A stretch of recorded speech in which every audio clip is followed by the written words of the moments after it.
What's up, guys? Back again for another edition of the Jabs. What a terrible week, too, in terms of actual NFL.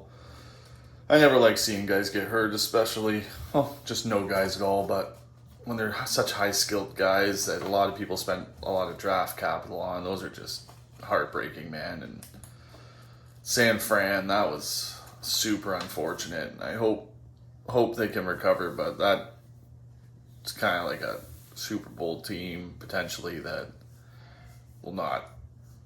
I at least don't think will be anywhere close now.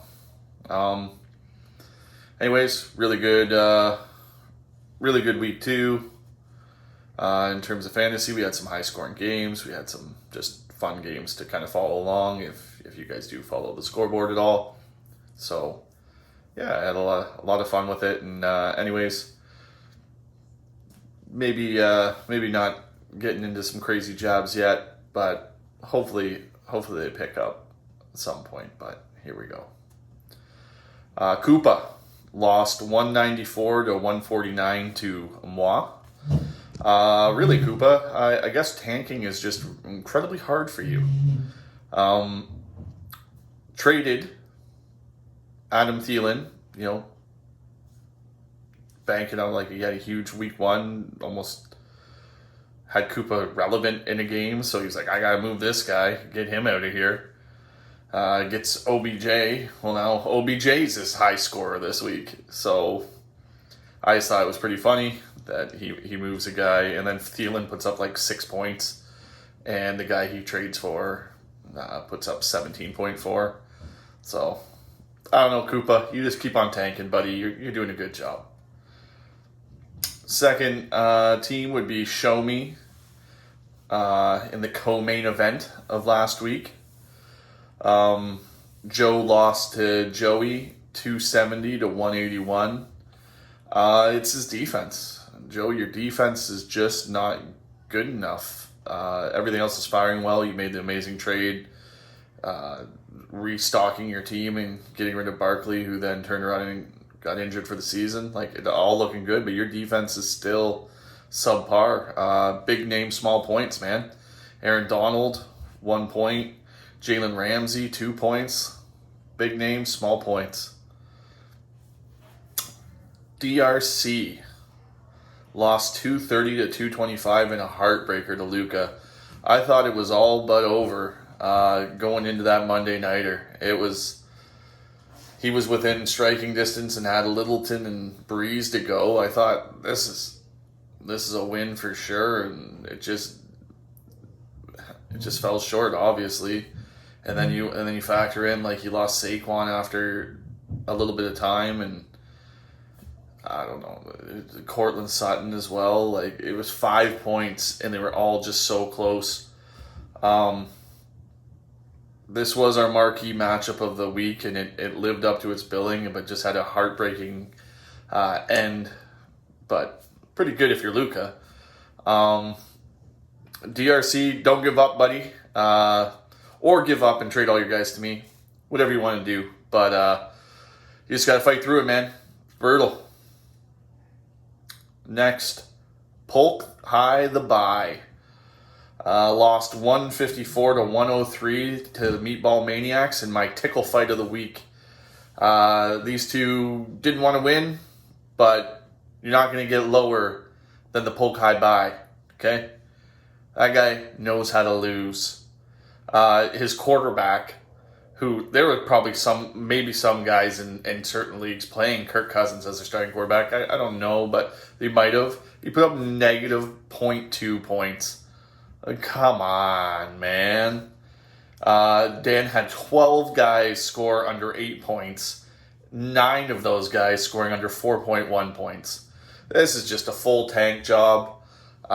He's doing a very good job at it. Still putting in guys that are actually playing. Really want to hear more about Javon Wims, so keep that coming, Dan. Next up, Cooks lost 243 to 183 to the Slums. The Slums are rolling. They look scary. And then as for Cooks, his running back position is still just a big issue. It seems like he might luck out for a little bit here with McKinnon being fantasy relevant for a little bit and maybe beyond if Mostert and Tevin Coleman stay out a little while and McKinnon really carves out a role, so he could keep himself relevant. But it's a rough position if you look at Cook's roster.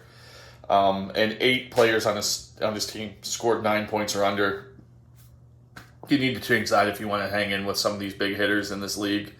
Some of these guys are putting up massive points, so Cooks, like, really, you're in or out, man. You gotta either make some moves to get things going or sell or just be happy being like the second team out of the playoffs, man.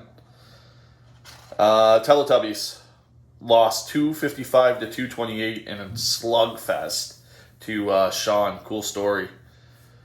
Cool story, did lose CMC, so that's rough. But on to Teletubbies.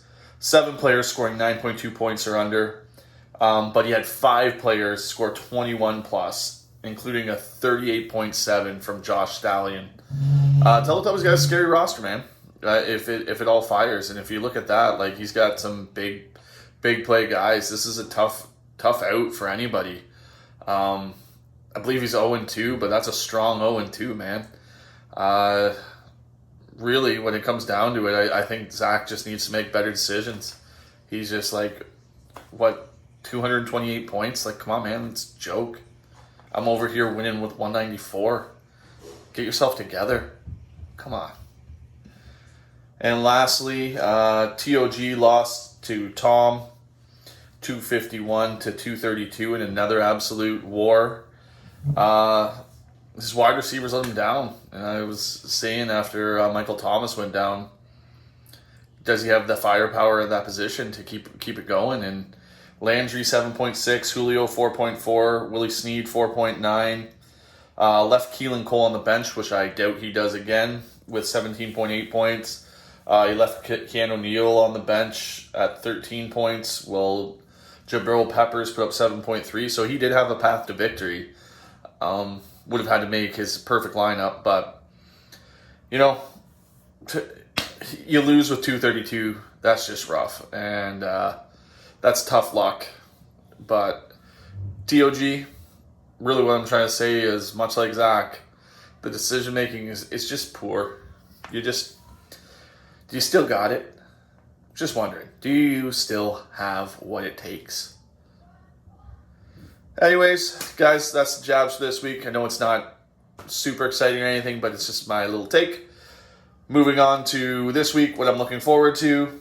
Co-main event for this week, Cool Story versus South Park. Really good game, can't wait to see it. And the main event, Salams versus TOG. Jared does not want to keep on losing, but Salams are rolling, so let's see what happens. Hope you had a great time listening, guys. Hope it was a little bit fun. Anyways, be safe, be healthy, be happy, and I'll see you guys on the message boards. Peace.